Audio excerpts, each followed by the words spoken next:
Hello guys, and welcome to another episode of Simply Vintage Watches.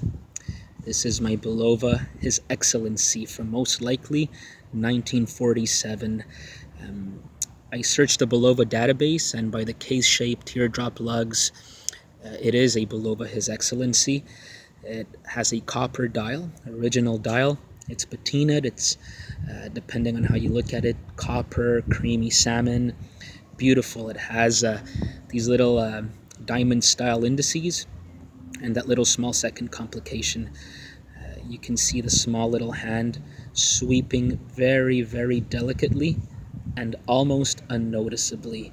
I'm going to leave it in front without moving. Try to tell as it's moving. Almost unnoticeable. A very elegant little watch. Look at it on this angle. Look at those lugs. It's beautiful. I think Bulova is a very, very undervalued vintage watch brand.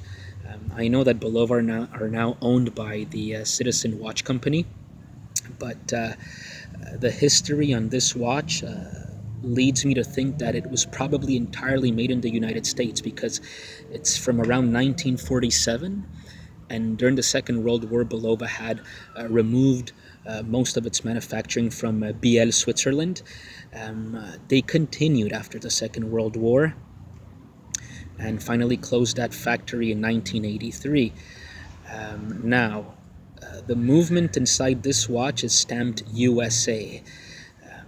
Some people think that Bulova is primarily Swiss-made, assembled in the USA. Could be. I don't know if the movement was manufactured in Switzerland and sent to the factory in the United States and then assembled, and Bulova were allowed to stamp it like that, or maybe it was completely made in the United States. I'm going to take it off my wrist so you guys can see it and give you a little bit more details on the watch.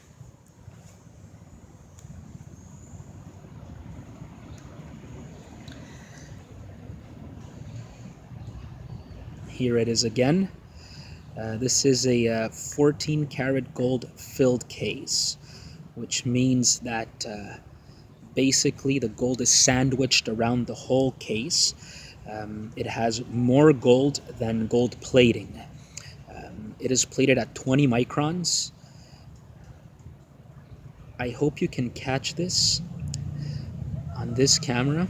Wow, look at the sun on it, guys. It's beautiful. The crown is signed Bulova, original crown.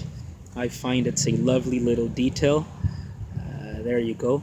Nice little zoom on it, even though it's upside down. And again, look at the protruding lugs. Beautiful Art-Deco watch. I'm gonna turn it around. A little bit information on the case back. I mentioned it was a 14 karat gold filled case. That is written on the case back. I don't think you can actually read it, but the information is there. I got this lovely little watch from a great shop online, a very trustworthy seller. His name is James. He's the owner of his own company, Kibble Watches. You can Google it, kibblewatches.uk. He has great prices ranging from £150. I'm in Montreal, Canada. Obviously, pounds are not my currency, but he has very good prices ranging from £150 to, depending on what type of watch you're purchasing, different prices. So hope you enjoyed this video, guys, and see you next time.